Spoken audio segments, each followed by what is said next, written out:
श्री रामचंद्राय नमः। श्री सद्गुरु परमात्मने नमः। व्रत। हम व्रतों की पद्धति अनुकूल नहीं करते, इसलिए लाभ नहीं होता। विधिवत और पद्धति अनुकूल व्रत करना चाहिए। व्रत मन की शुद्धि के लिए है। सौभाग्यवती को हरिता लिखा व्रत अवश्य करना चाहिए। प्रभु से प्रार्थना करना, हे प्रभु, मन से, वचन से, तन से एकादशी व्रत करता हूँ। आप ऐसी वृत्ति दे कि हम असत्य भाषण न करें, हिंसा न करें, मंदिर में जाकर शांति पूर्वक बैठकर भजन करना। एकादशी के रोज जितना हल्का भोजन हो उतनी मन की शुद्धि होगी। भगवत भजन करें। द्वादशी के दिन अन्नदान करके भोजन करें। जितनी व्रत है हम विधि पूर्वक करें। पेट साफ और धर्मरत, मन शुद्धि तत्काल। एकादशी का व्रत फल बना है वृक्ष रसाल। संयोग होता है तब जहाँ जिसका भोग है वहाँ प्रकृति अपने आप जुटा देती है। वर्तीज में आने की कल्पना तक नहीं थी। प्रारब्ध फलित होने के लिए निमित्त अवश्य बनता है। प्रारब्ध एक विलक्षण वस्तु है। श्री तारा नेत्रदान यज्ञ गुना निराभिमान था। 30-10-56। एक गृहस्थ दानी था। सवेरे से 4 दरवाजे से अलग अलग समय पर नियमित दान देता था। एक साधु परीक्षा करने आया। पहले दरवाजे साधु दान लेने आया। गृहस्थ नीचे देखकर जो आवे उसको देता था। देखता नहीं था कौन आया। साधु ने पहले दरवाजे से भिक्षा ली, फिर दूसरे दरवाजे से, फिर तीसरे दरवाजे से और बाद में चौथे दरवाजे से। फिर सेठ से कहा, मैं बार बार 4 दरवाजे से भिक्षा ले गया, आपको ख्याल न रहा कि एक ही व्यक्ति बार बार ले जाता है? सेठ जी ने उत्तर दिया कि देने वाले भगवान मुझे खूब देते हैं कि जिसके भार से मेरा सिर उठा नहीं सकता। सेठ जी बड़े संकोच से नीची दृष्टि करके देते जाते थे। बुद्धि हमेशा दूसरों के अवगुण जल्दी देखती है, उसका स्वभाव है। ऐसा न करना। देखो चंदा, किसी को कहना शांति से कहना। तुम्हारा मार्ग भजन का है। नियम बराबर करना, कभी न छोड़ना। यह सब काम 2 दिन के हैं, बाद में कुछ नहीं। ध्यान न लगे तब खूब प्रार्थना करना, फिर ध्यान करना। तुम्हें इसलिए मैं यहाँ लाया हूँ। तुम खूब भजन करोगे तो मैं खूब प्रसन्न रहूंगा, और किसी से मैं इतना प्रसन्न नहीं रहता जितना भजन से। कृपण कुछ लेकर नहीं जाता, दानी कुछ छोड़कर नहीं जाता। यह नेत्र यज्ञ जो हो रहा है भगवत की इच्छा से ही हो रहा है। गुना नेत्र यज्ञ पूर्णाहुति 26-11-56। जनता ने सहयोग दिया। यह सम्मान तो क्षणिक है। मैं आशा करता हूँ कि जिस तरह हमको आप लोगों ने सहयोग दिया, इसी तरह आपके यहाँ जो शुभ कार्य करने आवे उसको आप सहयोग देंगे। यही हमारा सम्मान होगा। मानव मानव बने तो स्वाभाविक शुभ वृत्तियां उसके चित्त में उदय होगी, जो अभी उदय हुई है। जो दूसरों के सुख की भावना नहीं रखता वह पशु है। आहार विहार मैथुन निद्रा यह तो पशु को भी प्राप्त है। हम धर्म भावना का, मानवता का त्याग न करें। सत्य, अहिंसा, अपरिग्रह, आसक्ति, ब्रह्मचर्य का पालन करें। वर्तेज की नोट में यह विस्तार से आ गया है। आज का बालक कल का नागरिक है। उत्तम नागरिक चाहते हो तो शिशु पालन की विधि माताओं को सिखाओ कि अपने संतानों में अच्छे संस्कार डालें। बीड़ी पान जैसे व्यसन छोड़े। 12 से 17 वर्ष के बालक बालिकाएं सिनेमा देखना छोड़े। उसके पैसे बचाकर साथ में पढ़ते गरीब विद्यार्थियों की मदद करें। जब कहीं शुभकामनाएं लेकर आते हैं तब कभी असफलता मिलती है, पर अपनी उदारता न छोड़े। मानव स्वभाव में है भूल करना और भ्रांति होना। सच्चे हृदय से प्रयत्न करने पर सफलता जरूर मिलेगी। पुष्कर 26-12-56 से 4-1-57। डट के भजन करना और जीवन आदर्शमय हो तो भजन जमे नहीं तो सब व्यर्थ हो जाता है। सादा राम नाम दिखे तो चले। श्री राम लिखने में महारानी जी के आने का भय रहता है। राम नाम लिखते विचार ऐसे न हो कि किसी भी प्रकार 5,000 पूरा करना और साथ साथ दैनिक विचार करना। एकाग्रता से प्रेम सहित लिखना। मुंबई में ध्यान अच्छा जमने का कारण प्रेरणा ही है। उसको पानी अवश्य मिलना चाहिए, नहीं तो फिर जमा हुआ ध्यान फिर छुप जाएगा। ध्यान खूब करना। आनंद मिलना चाहिए। एक भरोसो, एक बल, एक आश विश्वास।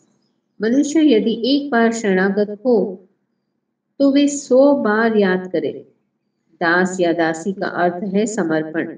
समर्पण पश्चात ध्यान करो, क्रिया करो। ध्यान दिव्य का करो। आर्त में समर्पण होता है। तेरी बनाई बनेगी, एक पल में मेरी बनाई बनेगी, न कोटि में। आर्त जिज्ञासु का यह भाव है। कड़काए नमः मेरे सामने देखकर हंसे और कहा खूब कड़क रहना। चंदुबेन, कड़काई कैसे रखना? पूज्य गुरुदेव, संकल्प दृढ़, विचार दृढ़, उत्तम संग, इष्ट निष्ठा। संग ते जति, कुमंत्र ते राजा। कड़काई का जीवन रखना। दयालुता और मैत्री रखो सबसे, हृदय में कोमलता, फिर भी कड़क जीवन। संग से यति का नाश होता है। राग द्वेष चित्त में न हो, इसका ध्यान रखना। मोह सकल व्याधि कर भूला। जब अपने दूसरे के लिए त्याग करते हैं, वह उदारता कहलाती है। भाव गंभीर, दिखावा कम। चित्त प्रसन्न है तो सब कुछ है। भजन में सावधान। भजन बगैर छुटकारा नहीं। भजन को न छोड़ो और सबको छोड़ो तो हरकत नहीं। साधन की महत्वता समझ में न आवे तो आचरण में कैसे आवे? तुमको प्रेरणा बराबर मिलती है, उसको टालना नहीं। श्रद्धा देवी देव है, सब साधन परिणाम। या की कृपा कटाक्ष बिन बना न मिलते राम।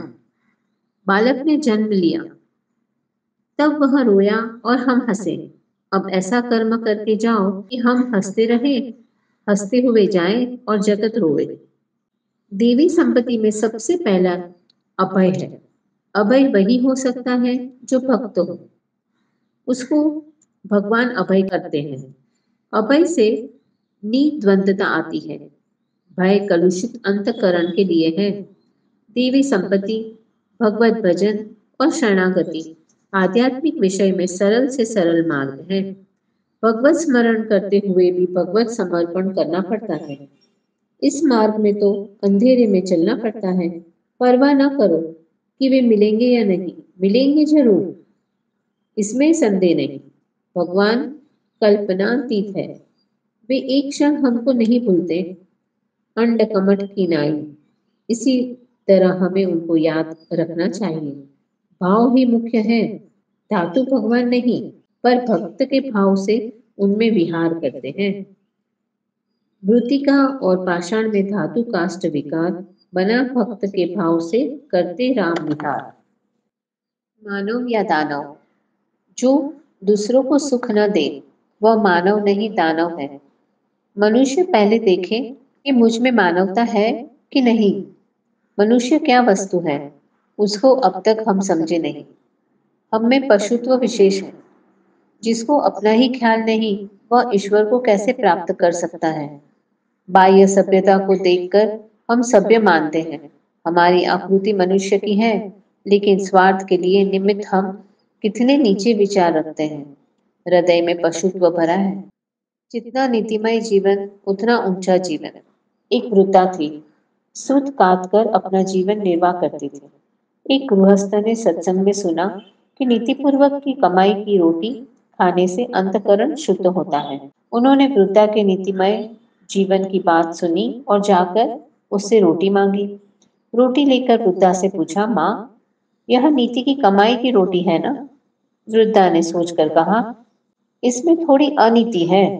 रात्रि को मैं सूत काट रही थी, तब मेरा दीपक बुझ गया और रास्ते का जो प्रकाश आ रहा था उसमें थोड़ा सूत काट लिया, उतनी अनीति है। हर एक क्रिया में हमारी इतनी उज्जवल नीति होवे तो समझा जाए कि हम नीति की तरफ झुक रहे हैं। नहीं तो हम ईश्वर को ठगते हैं और कुछ नहीं। ज्यों ज्यों भगवान की तरफ जाएंगे, त्यों त्यों कलुषित विचारों की शून्यता हम में होती जाएगी। मान प्रतिष्ठा आती है, तब मालूम नहीं पड़ती कब आती है, जाने में मुश्किल पड़ती है। संत प्रतिकूल कभी नहीं होते, केवल उनका मिलना मुश्किल होता है। स्नेह का स्वरूप तो एक ही है, जिस जल में पड़े उसके अनुरूप दिखाई देता है। वह अंतकरण की शुद्धता, मलिनता पर आधार रखता है। स्नेह विलक्षण वस्तु है। जीभ कितनी विचार पूर्वक रहती है दांतों के बीच। कटु बोले जीभ और पीटे जाए बेचारे दांत। अन्न को मेहनत करके चबावे दांत और स्वाद लेवे जीभ। विषमता में क्रिया है। जगत की उत्पत्ति विषमता से होती है, समता में क्रिया नहीं। ज्यादा दयालुता भी हानि का कारण होती है। सज्जन का अपमान दुखदाई नहीं, पर दुर्जन का मान दुखदाई होता है। सुख दुख अंतकरण के धर्म है, हमने उनको अपने ऊपर मान लिया है। फरवरी 1657। बिलासपुर नेत्र यज्ञ। प्रणाम करते ही पूज्य गुरुदेव ने कहा, कैसा भी परमार्थ का काम करो, लेकिन नियम बराबर करना। जरा काम से निपटे कि अपने नियम में बैठ जाना। जाओ स्नान करके नियम कर लो। आज ट्रेन में नियम नहीं हुआ होगा। एक दूसरे से कुछ कहना नहीं। मुझे नियम करना होवे तो खूब समय मिले, लेकिन करना होवे तब ना। दूसरों को देखकर अपना नियम कभी छोड़ना नहीं। तारीख 27/2/57। शिवरात्रि सवेरे 5 बजे। पूज्य गुरुदेव कोठार में विराज रहे थे।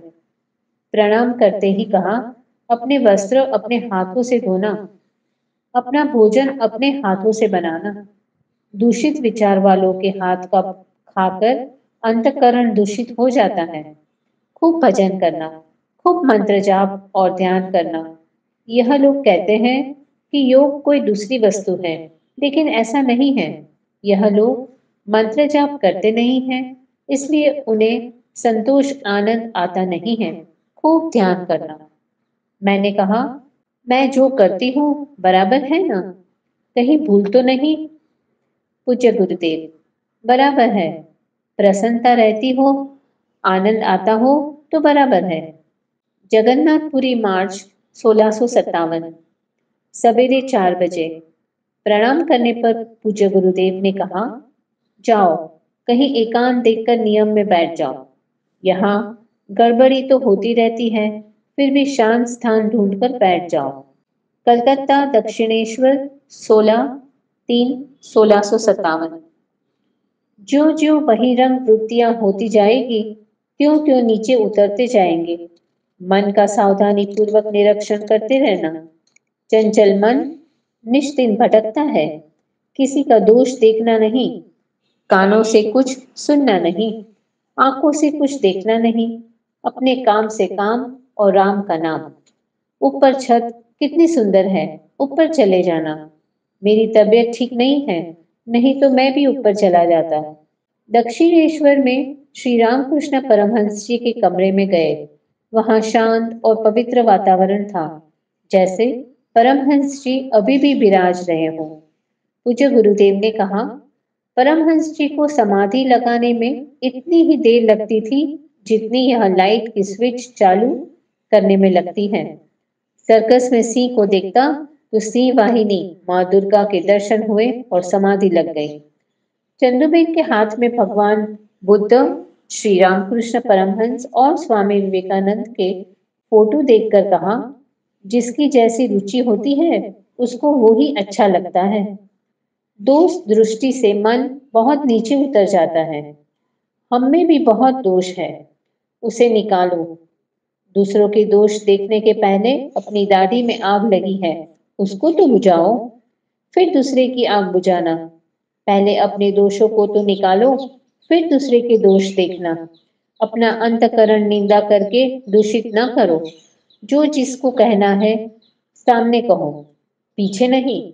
अगर किसी का दोष हो तो भगवान को उसके लिए प्रार्थना करो कि वह दोष मुक्त हो जाए। बीनागंज। तारीख 4-8-57 से 13-6-57। कर्तव्य की चोरी करना महान अनीति। सब अपना अपना कर्तव्य पालन करने लगे तो पुलिस आदि की इतनी जरूरत न रहे। ईश्वर आराधना 2 घंटे करो और मानवता तो छू नहीं जाती। ईश्वर क्या भोले हैं? उनकी आज्ञा न मानना नास्तिकता है। जिसका व्यवहार उत्तम नहीं, उसका चित्त परमार्थ में कभी नहीं लगता। पूर्ण देवी संपत्ति का नाम ही मानवता है, नहीं तो म कार का द कार हो जाता है।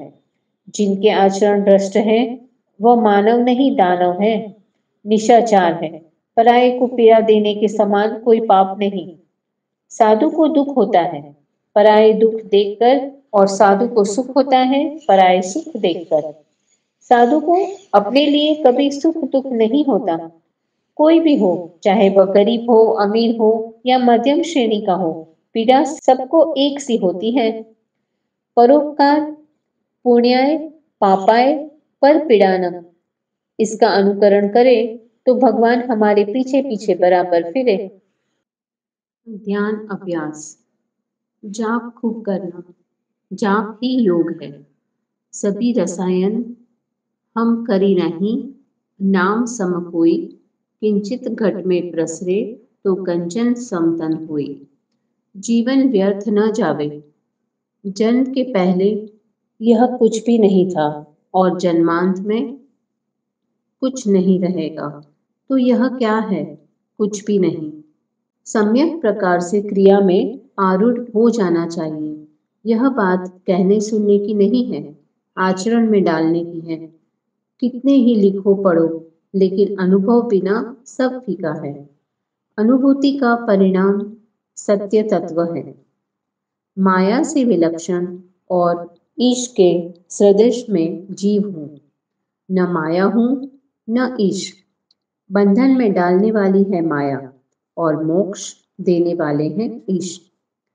सर्वज्ञता और व्यापकता इष्ट में न होवे तो वह इष्ट नहीं। भगवान के नाम में एक देशीय अर्थ नहीं होता, नहीं तो जीव दशा आ जाए। वे तो समर्थ हैं, सब में है और किसी में भी नहीं। व्यक्त भी है और अव्यक्त भी है, और दोनों से अलग विलक्षण है। जिसका मन अचल है वह ही कुछ कर सकता है। साधन का मार्ग अपने को खो देने वाला मार्ग है।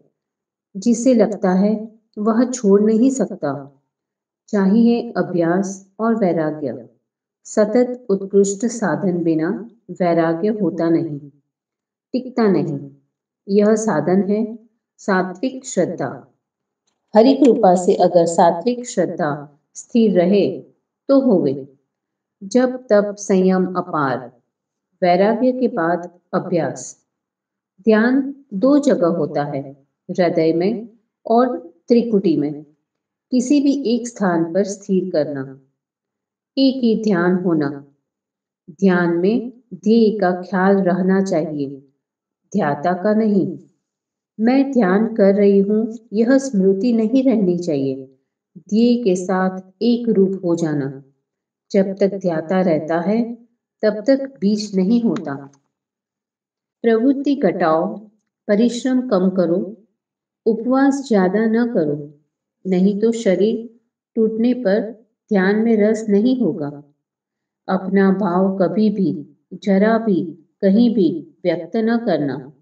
जो भी हमको दर्शन अनुभव आदि हो, किसी को न कहना। पहले अपने को उनमें मिटाने का प्रयत्न करो। प्रयत्न करते करते वे सामने से आकर अपने को तुम में मिला देंगे। हाँ हाँ, सचमुच भी ऐसा ही करेंगे, ऐसा ही करते हैं। पहले भी तैयार थे, अब भी है तैयार। तुम पहले तैयार हो, आगे हम तैयार। चले जाना चाहिए दूर दूर, जहां पवन नहीं संचरे, रवि उदय न होवे। जब तक हमारी अनन्य शरणागति न हो जाए, अनन्य समर्पण न हो जाए, तब तक अपने को कोई अधिकार नहीं है यह कहने का कि प्रभु सब अपना काम संभालते हैं। श्री कृष्ण भगवान कहते हैं, जो अनन्य श्रद्धा युक्त भक्तजन मेरा निष्काम भाव से स्मरण करता रहता है, उसका वजन में ढोता हूँ। योगक्षेम वहाम्यहम्। आत्मा उन्नति का पहला मार्ग है, कभी बनना नहीं, अहम उदय न हो, क्योंकि तुम हो ही नहीं। स्मृति जब तक रहे तब तक शुभ कर्मों का त्याग करना नहीं। जो जानने का तत्व है, जिसके द्वारा जाना जाता है, वो ही तत्व है। गर्मी नष्ट होवे तो सदा प्रसन्न रहे। गर्मी स्वभाव की गर्मी, धन की गर्मी इत्यादि। बढ़ते बढ़ते बढ़ गए घर घोड़े पर झील, घटते घटते घट गए कड़वा और कोपिल। कबीर की बात बुझे तो तीन लोग तक सूझे। मंदसोर नेत्र यज्ञ। जीवन की एक क्षण व्यर्थ न जावे, इसका ख्याल रखना। खूब भजन करना। वृक्ष की छाया देखकर सब तरह के लोग वहां आकर इकट्ठे होते हैं। कोई क्या करता है और क्या नहीं, इसका विचार करना नहीं। किसी की और देखना नहीं, कड़काई से भजन करना। चेतना एक शब्द से होती है। भक्त दादू जी किसी साधु के पास आते जाते थे। घर वालों को चिंता हुई कि कहीं वे साधु ना हो जाए। महात्मा जी के पास जाकर पैसे दिए और कहा, आप तीर्थाटन कराइए। महात्मा जी ने पैसे ले लिए और थोड़े दूर जाकर भंडारा कर दिया। यहाँ घर वालों ने दादू जी के लग्न नक्की कर लिए। जब बारात आ रही थी, तब महात्मा जी एक ऊंचे टीले पर खड़े थे और कहा, रज्जब ते गजब क्यों सिर पर धार्यो मोर, पार ब्रह्म को छोड़कर चला जगत की ओर।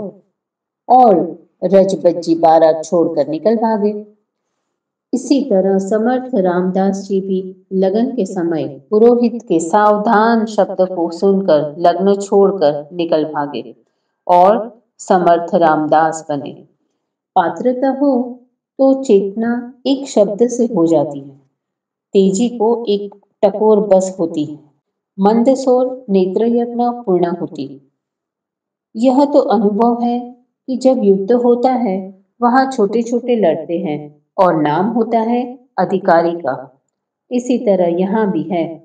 वह मनुष्य ही क्या, जो दूसरे के सुख का साधन न बने। इसीलिए कनु भाई, बाबू भाई आदि का उपकार क्यों मानना, यह तो उनका धर्म है। सिरोंज नेत्र यज्ञ। बसंत पंचमी जनवरी 1658। नेत्र यज्ञ की पूर्णाहुति हो रही थी। शाम को पूज्य गुरुदेव के पास बैठे थे, तब कृपा दृष्टि डालते हुए कहा, जीवन उत्तम, लेकिन अहंकार न आ जाए, उसका ख्याल रखना। इसके लिए आत्मबल बढ़ाना चाहिए। आत्मबल बढ़ाने के लिए प्रथम सत्य भाषण, जरा भी असत्य न निकले। प्राणी मात्र के प्रति प्रेम, सहनशीलता, अभय, अहिंसा।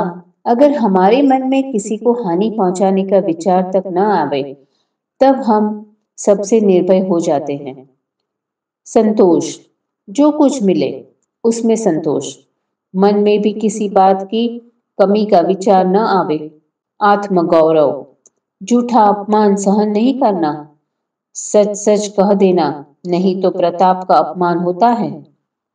अपरिग्रह, जरूरत से ज्यादा संग्रह नहीं करना।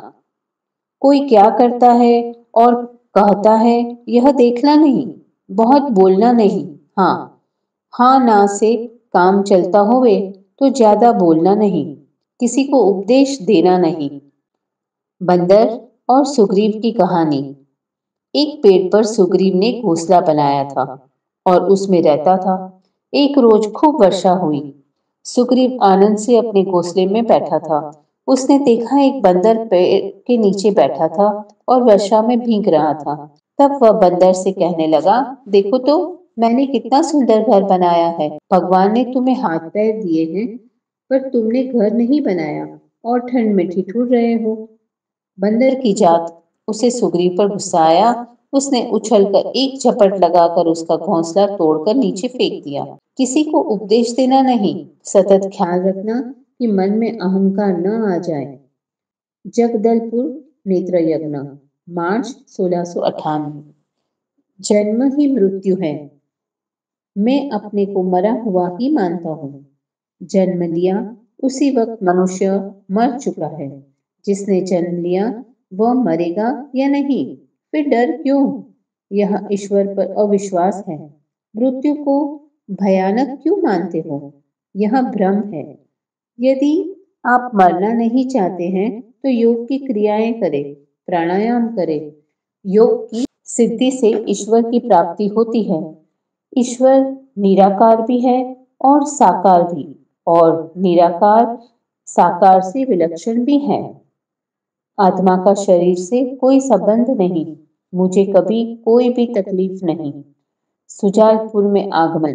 पूज्य चंदुमेन की डायरी में पूज्य गुरुदेव के श्री हस्तों से लिखे नोट। प्रारब्ध भोग। कृष्णा चंदू के साथ एकांतवास को ईशागढ़ गया, पर 8 दिन पश्चात गुना के बाबा आए हैं और भीड़ हो गई। आराम समाप्त। मोटर से सुजालपुर आया। विचारा था कि यह स्थान अपरिचित है, यहाँ स्वास्थ्य ठीक होगा। श्री हनुमान जी के मंदिर में ठहरा। खूब शांति रही। गांव में पुजारी ने चर्चा की कि चित्रकूट के एक साधु आए हैं। सुजालपुर में प्रारब्ध वशात श्री राम कुमार दास जी रामायणी रामायण कह रहे थे और उन्होंने सुना। वह मिलने आए। जानो ग्रह दशा की प्रेरणा हुई। उन्होंने सबको रामायण की कथा में कह डाला। ऐसे संत का आगमन कदाचित ही होता है। बस क्या था, ब्रजमोहन दास सेठ अपने बगीचा में जबरन उठा ले गए और भीड़ हो गई। रे प्रारब्ध, अब कहीं जाना चाहता है मन। पूज्य गुरुदेव विजय वाटिका में कुछ रोज आराम के लिए विराजे। शरणागति गुरु कृपा। 26/7/58। हम अपना साधन जो करते हैं, अन्य सत्संग से विचलित होकर बदले नहीं। शरणागति छुट्टी की अहम आया यह निश्चय है। शरणागति होने पर फिर भगवान अपने को कभी नहीं छोड़ते। ममपण शरणागत भयहारी।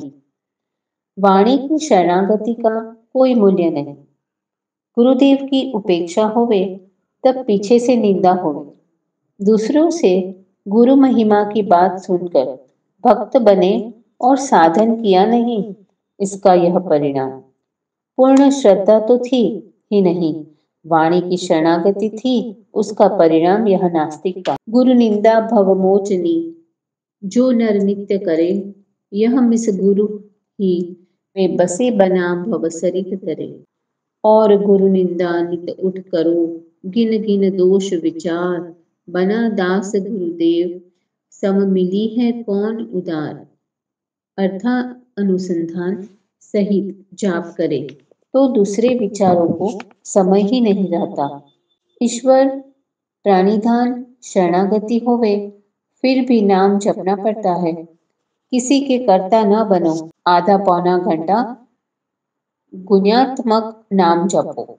सब विधान मुक्ति की ओर जा रहे हैं। स्वाध्याय बराबर सांत्वना लाता है। स्वाध्याय करना ही चाहिए। पार श्री राम जी का ध्यान रखकर ही पाठ करना, यह मेरा स्वाध्याय के विषय में विचार है। जहाँ हमको त्रुटि आवे, श्री गुरुदेव का ध्यान करो, परिश्रम करो। शुरू में भी श्री गुरुदेव का ध्यान करो। गुरु कृपा साधारण वस्तु नहीं, गुरु कृपा ही अवलंब है, वही पार हो सकता है। गृहस्थ भी विरक्त होकर गुरु है। पात्रता में स्थिरता होती है। गुरु चाहे तो पात्र बना ले। पात्र बनाना उनके हाथ की बात है, परंतु पहले चित्त शुद्धि होनी चाहिए, इसके बगैर नहीं होता। भगवत प्राप्ति में सूक्ष्म बुद्धि भी काम नहीं करती। शरणागति मत छोड़ो, भजन करो। ऐसी जगह निवास करना जहाँ किसी को उद्वेग न हो। अधिक मास है दैत्यों को मारने का महीना। हिरण्यकशिपु को मारने के लिए भगवान ने यह महीना निकाला। निस्सु भगवान ऋषि भगवान ने अपने वचन की पूर्ति की। मैं तो ऐसा समझता हूँ अपने में रहे दोष रूपी दैत्यों को मारने का महीना है। भगवत कथा मृत द्वारा हम इन दुर्गुण रूपी राक्षसों को मारने का प्रयत्न करें। दृढ़ संकल्प द्वारा हम अपने दोषों को यह अधिक मास में निकालने का प्रयत्न करें। जय सिया राम।